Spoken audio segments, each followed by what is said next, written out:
Here they are, and let's take a look at.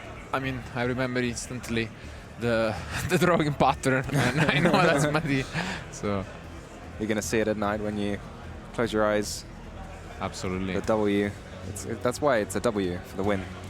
And if let's just take a look at this. If I'm not mistaken, then it was a previous all German, semifinals, and this is an all French one. Am I wrong? I think so. So, regardless, we will see a France versus Germany battle in the last decider. But I mean, Mathis is the overall winner, I think. Mathis is the winner. Yu-Gi-Oh is the winner. Every single World Championship participant, minus, of course, the chance that look at as an upset, Tom, in the first playoff. There are 3 Mathis deck in top 4. Wow.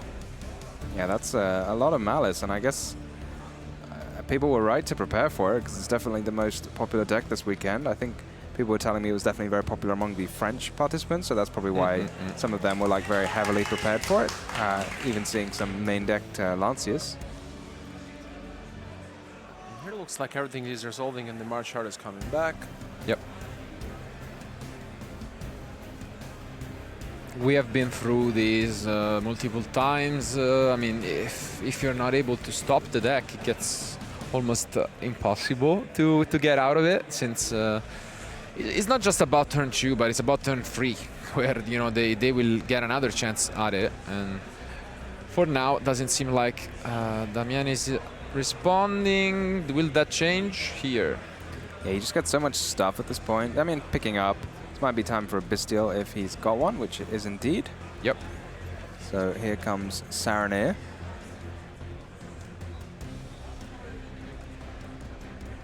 Ooh, and we just got some inside intel from our lovely Jean-Alexis, which obviously know them both, and he just told me that they have been preparing together the whole year, so they are absolutely close friends, and that's great to hear. At the same time, I'm sure it will be a bittersweet ending, but hopefully they will, be cheering for the other in the play-off. So, wow, what a...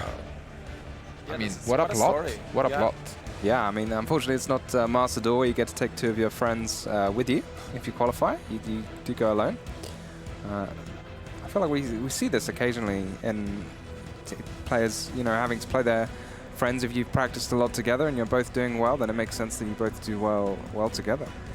Yeah, I mean, for sure, depending on, either way, I think both of them will cheer for the loser of the match in the 3rd place. So, I mean, it's always great to see how you basically test throughout the year, and you really want to make it to the World Championship qualifying points playoff. And I mean, here they're both just showing us that all the testing that they made throughout the year was really worth it, and they have the chance basically to bring it home. Which brings the question: do they play the same deck lists, or are there differences? I had a look at them. They're both quite similar. I don't know if they're card for card the same, but could be. Cards like Effect Veiler, surely you didn't, this can't be a coincidence if they're both running it. I think it's it looks like a card by card deck list. Yeah. Yeah. It does. I don't see anything moving. So yeah, that makes it. So yeah, I mean, 99% sure that they are playing card by card, which is so impressive. I mean, the field is insane, and they still both make it to the top 4. Unfortunately, one against each other, but I mean, it's really one of those things straight out of a movie when you just fantasize with your friends about what could happen later on in the year, and it's a great story. Yeah, here we go. Gonna pick up that backup at Ignista.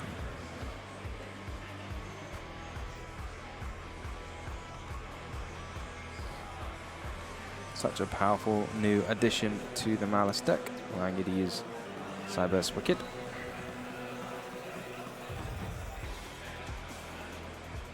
So I suppose Mathis knows exactly what he is playing around.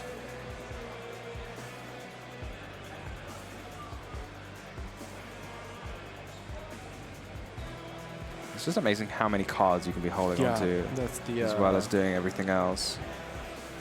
You just start your turn by banishing a March Hare to draw 2. I mean, in terms of consistency, the deck is incredible. We have seen it also in the previous matches, and I think it's maybe one of the main reasons why you know, we may see a lot of duelists bring it at the main event during the weekend. Yeah, I mean, we have already mentioned it. It's surely inspiring for them to look at this event, given obviously some differences, but Mathis is dominating, so. So here comes that GWC. I think most players have been running it this weekend. There was a big discussion, I think, as to whether you still needed to run it. Now you had all the other tools available to you, and I feel like for a brief period of time everyone had decided not to run it, but now everyone's decided to put it back in again. Yeah, but I think it makes a lot of sense because it opens up so many different options and plays, and I think the card is a very nice addition, no? And I mean, I don't really see why you should not be playing that, or maybe they just switch the approach for the weekend, but... And that's it. Yeah, I mean... Wow, we don't even draw. Wow, that's... I mean, but... Once again, you can tell that, besides being friends, they test it out together. So if Damien picks up his cards, knows that this is enough. So Yeah, to be fair, the big downside in this case is, when you're playing from behind, they know what your outs are. They know if you're playing, exactly, the edge drops or like field breaking spells. And so, I mean, I'm sure that is exactly the case here, and that will be significant, especially now when we look at the side decks, because I'm assuming then they are both playing the Lullaby? Yeah. Yep, here it is. I'm in for it. So Lullaby is going to the World Championship. I'm excited. Okay, you can hear it here first. Play it in the main event. Yeah, maybe you play it in your Vanquish Soul decks, take your opponent's Razens or Holisus. Sure. Sounds pretty good to me. Absolutely. Yeah, yes. Can't get Lanciers though. Yeah, I mean, fair. But no, it's definitely a card that we have already seen and that won Mathis' previous match on stream. I think it will be extremely worrying, maybe for Damien itself, because now he will be the one using it, but he knows that even if he wins this match, then he's going to be up essentially against 5 Lanciers, if we consider, that to be the case going second. But you can tell that they've done this plenty of times. I think they have just sided at the quickest pace I've seen all day. So love to see it. Yeah, I feel like, if you're here, everyone is so prepared for Malice. So it makes sense everyone's kind of going to have that side deck plan mapped out, going first, going second against Malice. Yeah, so I think, as we have mentioned, 2 friends playing with each other all year, preparing for this event and making it all the way to the semi-final to bring one of them to the World Championship. Can get much better than this, so let's see whether Damien can take it to game 3 or whether Mathis is going to Paris. Let's go to game 2. Do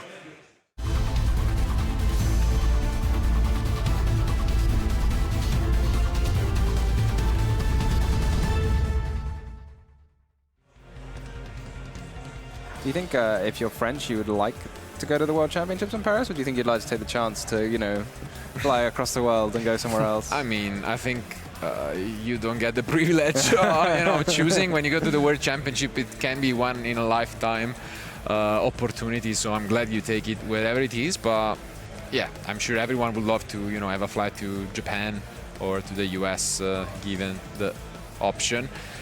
But here comes Gold Sarcophagus, the card that sent Yuna to Paris in the previous match. Yeah, Gold Sarcophagus.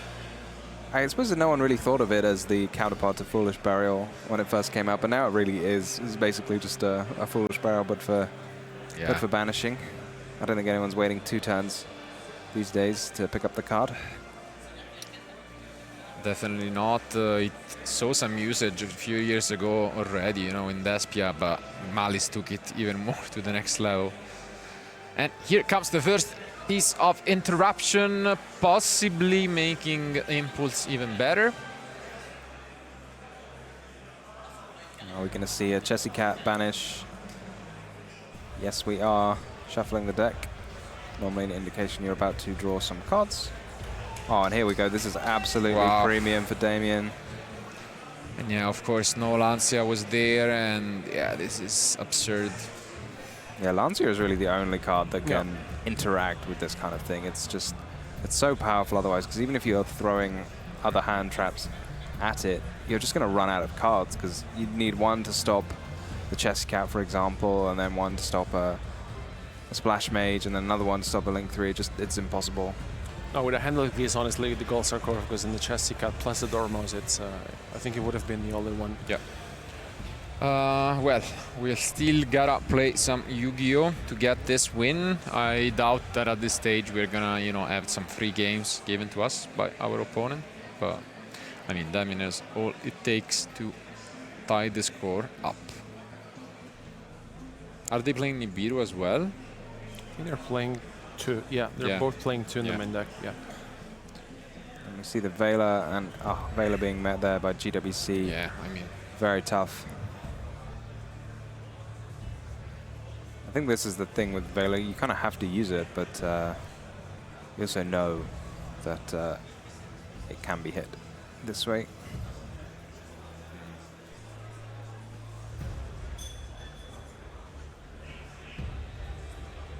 It's really interesting to hear from them about why they chose these Velas and Imperms. It's definitely a unique choice. Maybe they were inspired by people running Blue Eyes to pick those Velas back up. true. Is it any surprising we didn't see it before?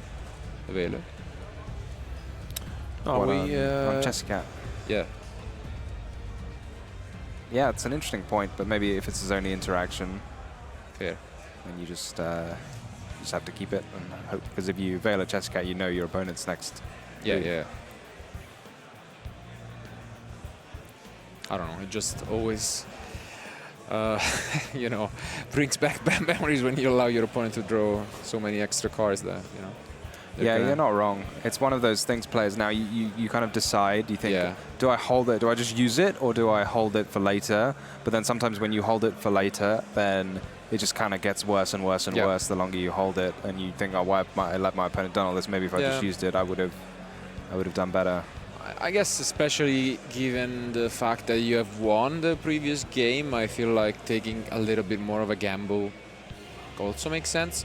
But I mean, now pretty much the thing is, how can we stop this? Again, Nibiru is the closest to having some sort of hope. If not, we might have a quick switch to game 3. Yeah, I don't see how he's gonna stop this anymore, but let's see what he's got up his sleeve. Go Splash Mage. You think he's gonna end with the Lullaby? I That'll think be interesting, yeah. I hope so. For sure, I hope so. Deal. Maybe Mathis is waiting for Lullabies. He can give his opponent Lancia and then Nibiru. That's the plan.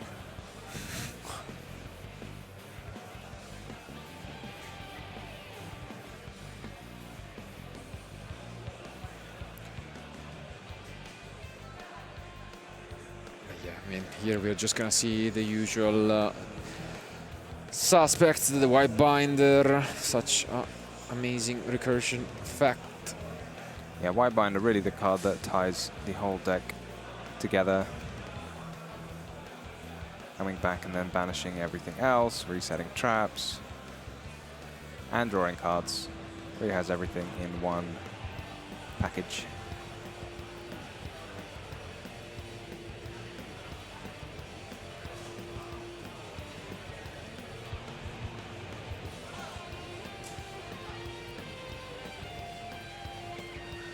Yeah, not much that Mathis can do at the moment. I think it's just maybe bluffing a Nibiru, just to wait if Damien plays it out differently, because it doesn't seem like he has any other sort of interruptions.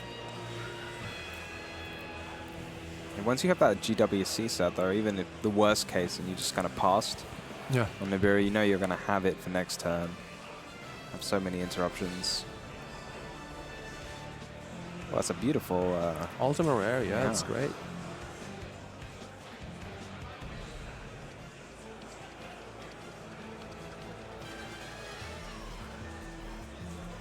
I suppose Effect Veiler is very nice with Firewall since you can use both of them together. use the Veiler and then immediately pick it up again.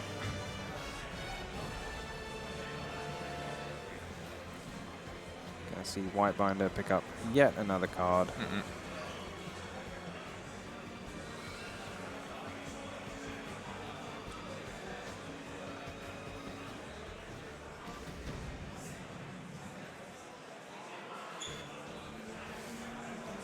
Are they running the big code?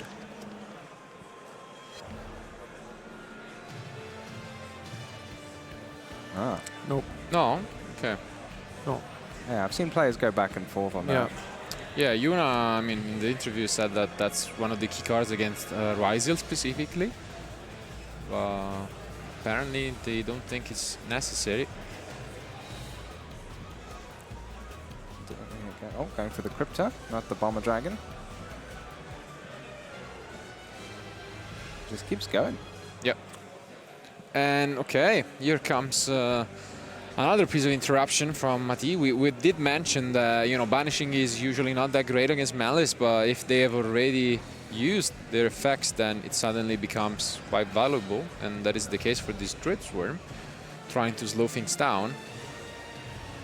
But you've had to wait all this time before you can use it. Yeah. Yeah. Yeah, Mathis is just left with 2 cards, and then Damien, I think it's pretty much done. Yeah. So let's see if we are just going right into game 3 or if Mathis has enough. Allure of Darkness is a great start. Yeah, it's one of those super powerful engine cards. Yeah. Almost always a +1, and yeah, the Dormouse is going to be banished. Just a single copy in the deck list for both Oh, of them. really? Yeah, yeah. It's one of those cards, warrior. yeah, where you normally see sort of 0 or 3, depending on your philosophy of putting it in the deck. I suppose if you play 1, you know, you can't get drolled on the second one. Do they play 40? Or like 41 with one alone, you know? One of those things. I don't know if we can quickly check. If not, it's fine. But yeah, for now, it seems like 40. Damien is just allowing this to resolve. So Chassis Cat comes to the field. So you're going to use the Crypto on the Chassis Cat. Yep. Making a brief appearance before being banished once more. And then Matt, is that his last card? No, he's got a few. No, no, Yeah, no. yeah. This is the Allure.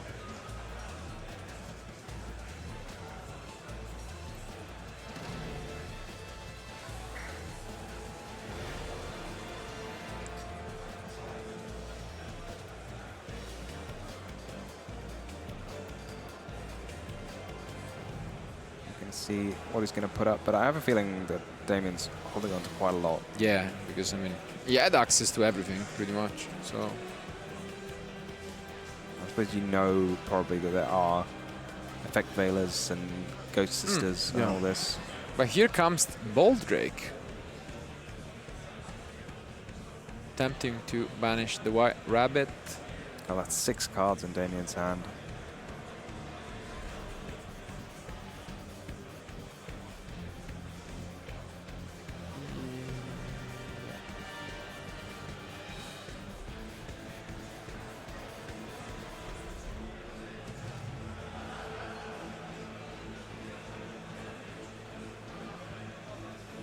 Okay, we finally react using our 06 that we recovered with the White Binder.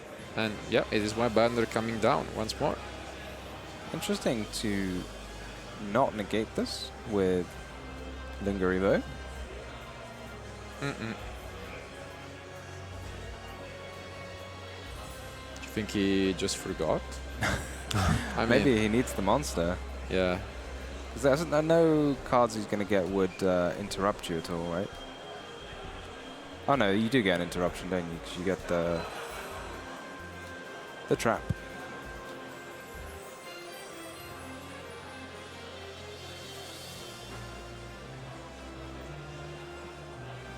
Yeah, now they're gonna exchange plays back and forth because we do get to banish a couple cards, and let's see.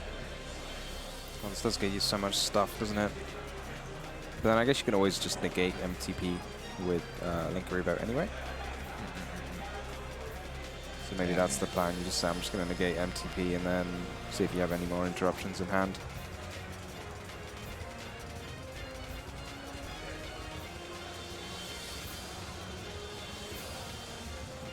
Getting some precious life back. Yeah, you got to take care not to run out of life points.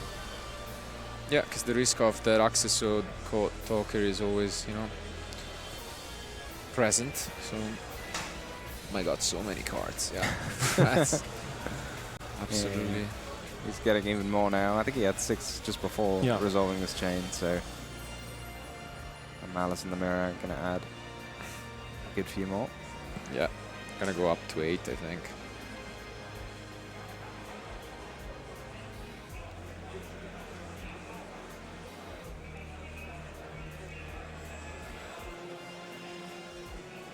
Still, after all this, eventually get the MTP.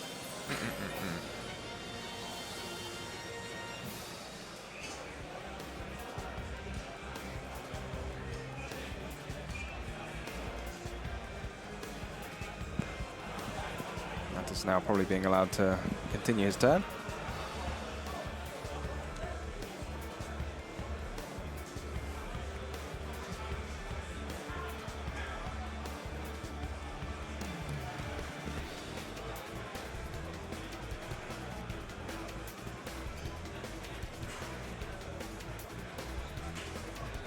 There goes Splash Mage. Splash Mage is quite a juicy target to interrupt if you have the ability to. MTP presumably will get hit by the Revote. But yeah, we still banish.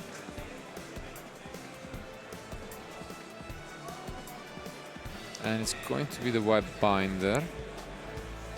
He's going to get even more cards. White Binder has not used its effect yet. It was summoned off GWC. And yeah. Wow. Look at this. How many cards he had? Like 8, 9 cards in hand or something? It's a lot. And I mean... And there's a Ghost Ogre. Yeah, okay.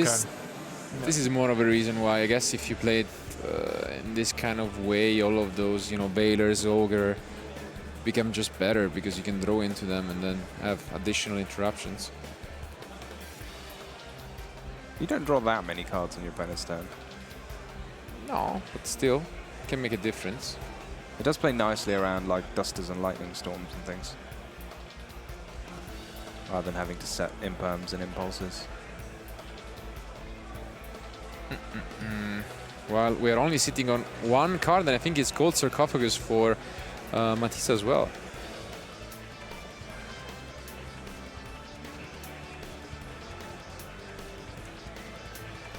And here comes the Charmer.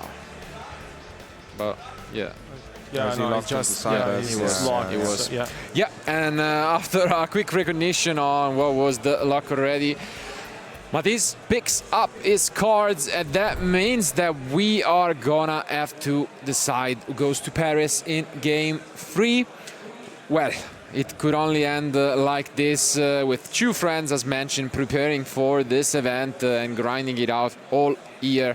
Same card by card deck list, but now it is Mathis with the advantage going first, trying to get his hands on those lullabies. Yeah, exactly. We saw no Lanciers, no Lullabies in that game, and you've got to think, in that case, it's going to be big favor to whoever's going first. So let's see if that we can continue the trend for Mathis. Yeah, I mean, now of course it's. I think it's fair that we get to see a game 3 between these 2 friends that you know, tested together all year, and I mean, they're at this point they're just playing for a spot the World Championship in Paris, and let's see now. I mean, yeah, the dream scenario is there. There is still a chance that they both can go, which I'm sure they are stoked about. If they had to play, at least they're not playing in the third and fourth playoff, you know. That would be truly devastating in this way.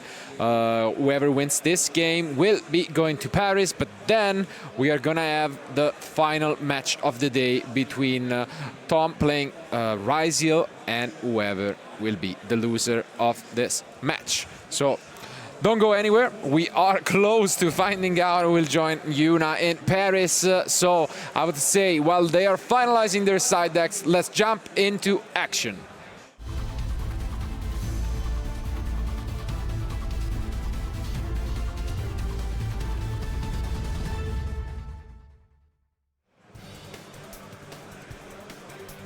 Go, both players just having one final shuffle. Mathis just finalizing those side deck You can choices. feel the tension building up, even though you're playing a friends. I mean, then they've probably played, I don't know, thousands of times in these years. I mean, this time is a slightly different, I'd say. Yeah, you gotta play correctly when the World Championships are on the line.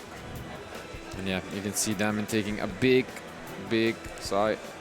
And we'll see moments away from going to the World Championship, and I think having a pretty much relaxing weekend for the rest of this event.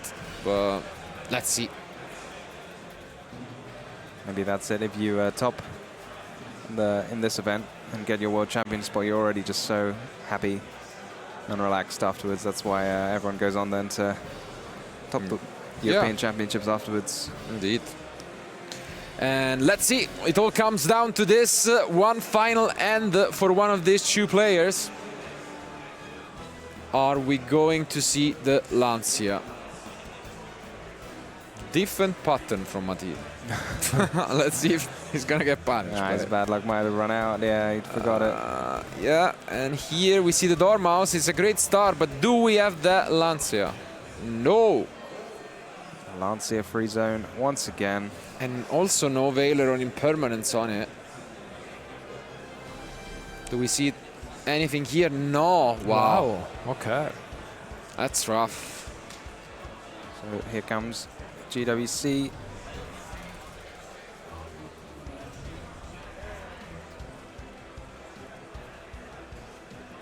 Is it just Splash Mage? Yeah, I mean, that's the same thing that we have been saying over and over. Let's see if there's any interruption here for Damien. I mean, they also play Ghost Spell, you know, other types of interesting interruptions, but it seems like he's having a think. Yeah, this is summon number 3, I think. So Dormouse will be summon 4. So you're going to get your Link 3 before 5 summons. There it is. No.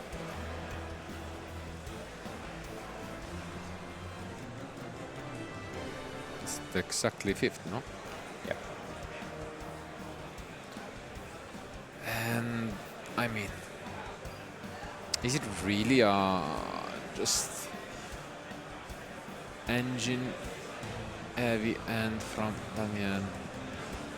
Seems like he's thinking about doing something, but I think he may be like, if he's holding Anibiro, he's just thinking where and when to stop other plays from his opponent. yeah, I'm trying to take a look at it, but not really allowing us. If you know that neither of you are running Akko Torka, then you can just hold Nibiru for as long as you want. I'm not sure it's ideal, but it's something to consider. Yeah. It's never going to be negated. Ooh, but there was the Ghost Spell. Interesting. Yeah, why not? Yep. Really interesting that he chose to use it there rather than earlier on The Splash Mage. yeah. Yeah. What do you think of it? I guess, yeah, I mean, it's very interesting, because at that point the 06 didn't have a Malice on field to be used. Yeah, I mean, to me, it kind of makes sense if you use it earlier, and then you just kind of make them have something else. Whereas this way, you know, no other cards have been shown from Mathis, and the Ghost Bell just seems somewhat ineffective. Indeed.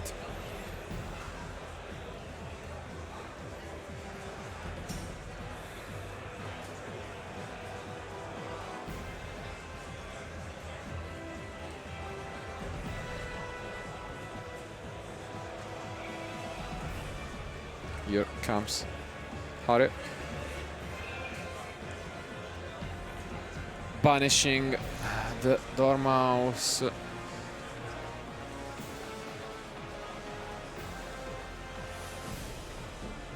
Just get so much stuff. So great. So tough now. Even Enibiru probably not going to get you out of anything. Yeah.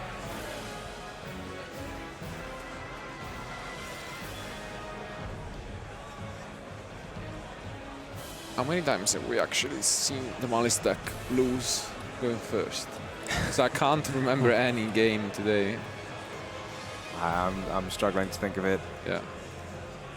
There was one game where it won on turn 3 after Lancia, but it still won going first. Yeah, exactly. It's still technically, again, still won. So, I mean,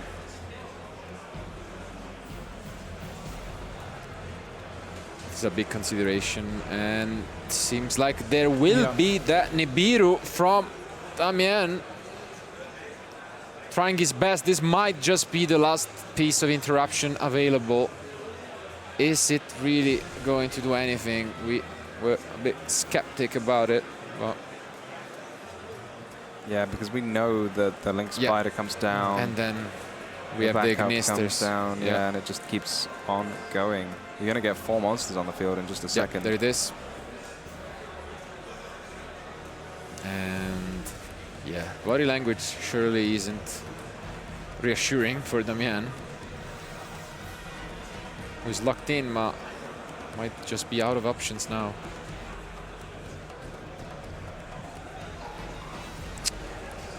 I don't know. Thinking back at the start of the turn again, when we had the Nibiru, if it truly wasn't the case to just use the bell. It's like he had a on bit the splash mage. Yeah. Oh, okay, but there is also a Beast, but here comes the... Wow, both playing only one copy of Ghost Bell and both throwing it in the final game. Yeah, Damien using really pinpoint interruptions. Yeah. Because he had the Bestial as well with the Splash Mage. He didn't want to use a Bestial or the Bell. He was just like, whatever. Use your summon what you want, I'm fine. Yeah, I'm not sure the Bestial would have done much. I don't know what was the target, probably the Dormouse, but yeah, he's definitely been playing it patiently, let's say. Let's see whether that's gonna pay off.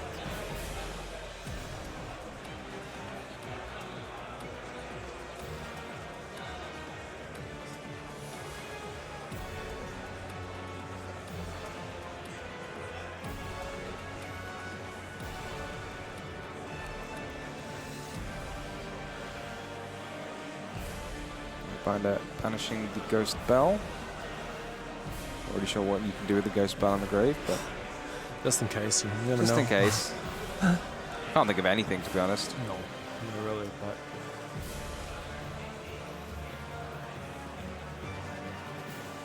but... Interesting here. Yep.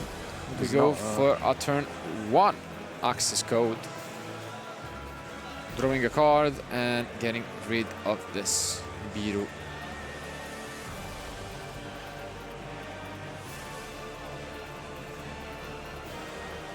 Lullaby. Lullaby. He's already paid too many life points, I think. Yeah. Sure. As if.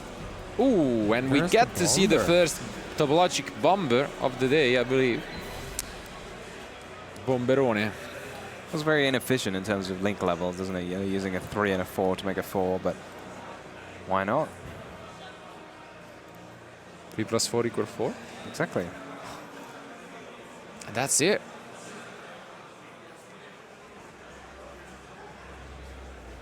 can he pull it off? We know the Saronir.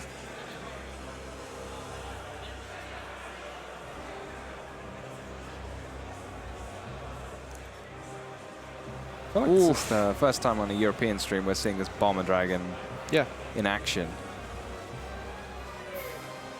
I was surprised to see the chassis cut actually be allowed to activate the effect, but I guess we use this impermanence. And yeah, this is gonna be quite annoying. It's very odd to be banishing. You're destroying all of your own cards.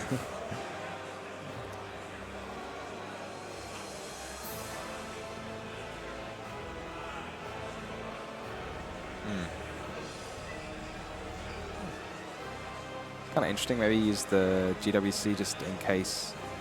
Do you? Of a Lingari bow? I don't know.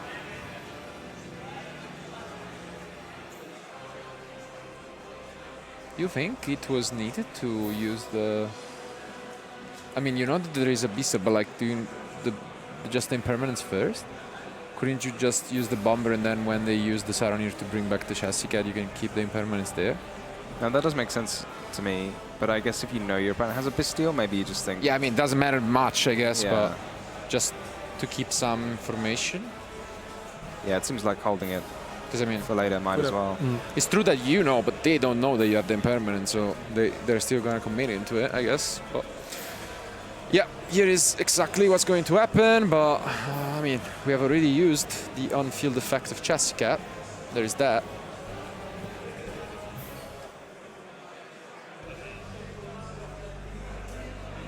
I don't know. Could be moments away. Oof, and yeah. Do we have anything? Damien looks a bit defeated. But let's not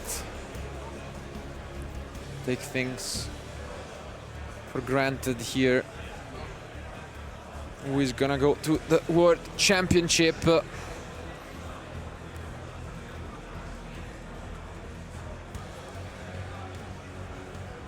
he have another Bestial here, or because yeah, it's rough. I think it's two monsters regardless in Enma. I can't quite figure out what they are. Once you've already used your normal summon in Malice, it gets it's tough. going to be quite tough because the Chessie Cat is now banished, so you couldn't summon a March Hare, for example. Only real ways to get a Malice back into play would be Field Spell or Gold Sock.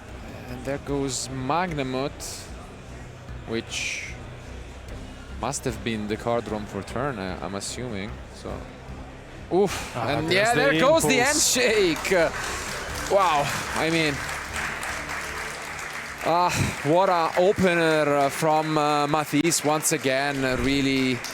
Really well played. I mean, he looked unstoppable all day when going first, and once again he confirmed it, winning an important, arguably the most important battle of his life, and just taking it. And he will be representing, you know, France at the World Championship, but the hope is not gone for his opponent, because Damien is getting a second chance just moments away from now. But what a match it has been. Yeah, a very close match, and we just see again how Malice like just breezing through all of these interruptions. You know, there was a Bestial, there was a Nibiru, and there was a Bell, and a lot of decks maybe you would just have to stop at some point, but Malice it just never stops. No, I mean, we have seen so far today how powerful the Malice deck is, and also with the GWC06 being played, I think it makes a lot of difference in terms of how to play against your opponent disruptions. And I mean, congratulations to Mathis for making it, but still hope is not lost for Damien, because he has another chance. Absolutely. I mean, they surely proved and sent a loud and clear message, let's say, preparing the deck together, card by card deck list, and out of 16 among the best players in Europe, making it both to the top 4 is quite impressive, I think. And they have a chance to just complete the 100% conversion rate into the World Championship. I mean, we know every card is face up. We know what's in store. We know that the last remaining match for the day will be the one between Raisiel and Malice to, I guess, find out whether it's gonna be just 3 Malice decks sent to the World Championship, and that would send also an interesting message to anyone finalizing their deck list for tomorrow. So, without further ado, though, thank you guys for being with us, and let's hear it from the second player qualified for the World Championship in Paris. Thank you so much, guys. Mathis, you just qualified to play the World Championships in Paris. How are you feeling? It's crazy. I'm very happy, yeah. I mean, we heard that you played against a very good friend of yours. Is this kind of a bittersweet victory for you? Or? Yeah. It's sweet, but it's my friend, so I hope you win the last. Yeah, true. There is still another chance. You played the Malice Mirror then. Yep. Was that the first time you played it, or have you played it? No, we played against all season. We played the same lists. Yeah, we heard that. That was exactly the same list. You built them together for this tournament, I assume. Yeah. Let's maybe look into the plays that we had there, because this was kind of a straightforward match, I want to say. Yeah. This was a, let's go into the first clip here. Yeah, this was the Saronir onto your Chassis Cat. At this point, was there any doubt in your mind that you're going to full combo here? Yeah, he don't know I can full combo. It's a good checkpoint for me. But anyway, I have a lot of engine in my hand, so I can proceed. But it's the best Saronir, I guess. It's a good play. So you started the turn with Malice and Underground, right? Yeah. Why did you not start with a normal summon? Was it to bait something like a Saronir? No, because my normal summon is a rabbit, I guess, and isn't a good normal summon. So I want to come to create a body and can go to a splash with my normal summon. Darmos don't take Vader Imperm, so I can proceed my combo. All right, perfect. And I mean, the combo just worked quite well. Your opponent actually scooped before he saw his top deck draw. What do you think about that? I don't know, because Malice matchup can go to time and don't want to do a friendly matchup in time. Yeah. So he knows he can come back to my board, so he scoop. Fair enough. I can see that. Okay, let's go into game 2, because there actually you activated Effect Whaler when you knew that there was GWC set, right? Yeah, because I didn't know it's WC. Oh, really? Yeah, it's in hand. He set it. So okay. I think it's a bluff, but now. So I just check. Isn't a bluff? I can scoop. But in my hand, I have Allure, soft. So yeah, I want to proceed. So you actually just also went in the next clip. You went for a Druid onto a Chassis Cat as well there. Is that like a common choke point that you're doing there to use a Bestial on the Wizard effect? I know. We play together, so I know. If he does that, he do IP, and IP do bombers, topologic bombers, and I can win. So I need to cut IP to hope break the boards. But yeah, that also did not work, Yeah. and we saw basically a full field in the end there. How many games have you played in the mirror match where your, we call them low impact hand traps, actually stopped your opponent from putting up a decent combo field? A lot of game in mirror soft hand traps can stop the first combo of Malice. Link to you, first body, soft hand trap always win the matchup. So is that your advice for all the Malice players out there, just to throw the hand traps immediately? Yeah, no play Fibaro Superior, just play and trap. Are you not playing any of those? No Charmies. No Charmies. No Charmies. That's interesting technology as well there.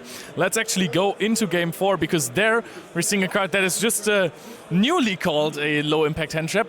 Nibiru. Was that a problem for you at all? I think he did a late Nibiru because I had backup and I have already have a backup in hand. So maybe he must be Nibiru before. But anyway, I can take Nibiru in this setup. He hope Bestials negate my results But anyway, I've got better, so it's win. Was there a point that you would have preferred him to throw the Nibiru, or what you think was better to throw against you? I don't know. Yeah, I don't know. Maybe It's hard to tell because the deck it's plays hard so to tell, well yeah. into Nibiru. All right, let's go into the last clip that we're having from this match. This was basically sealing the deal, impermanence on Chassis Cat, and then afterwards you triggered the Bomber Dragon immediately. Why did you not wait for him to commit more? I want to know if you have another Mathis in your hands. I think it's important to sequencing my hand trap if I know if he has another Mathis, a Harry, or anything. So I want to know if he do effect or not. I don't wipe board. I don't wipe board. Sorry, I don't wipe board on spots. So is there any way to extend this? But like, how many times can you wipe with Bomber Dragon in one turn? With my hand, maybe 2 times. Yeah, with 0-6 and with Measure. Yeah. I was quite curious to see if you're going to summon out the White Rabbit first and then the Red Ransom, or the Red Ransom first and then blow your field up White as well. Rabbit first for no wiping my board, yeah. That would have been a really fun one, even though I don't think it would have mattered afterwards in the end. It doesn't matter, yeah. Yeah, but dude, you made it to the World Championships. Yeah, it's crazy. Do you have any shoutouts you want to give to your friends or your testing partners? Yeah, I have a lot of shoutouts for my friend come to see me. My friend Maxime give me some cards for playoff, so MVP. MVP, of course. And for my friend Damien, I hope he win. Yeah. Yeah, allez le bleu is what we say there, right? So, Mathis, thank you so much for your time. You. Congratulations. Thank Just you. go hug your friends. And we're going into a short break before we see the last match.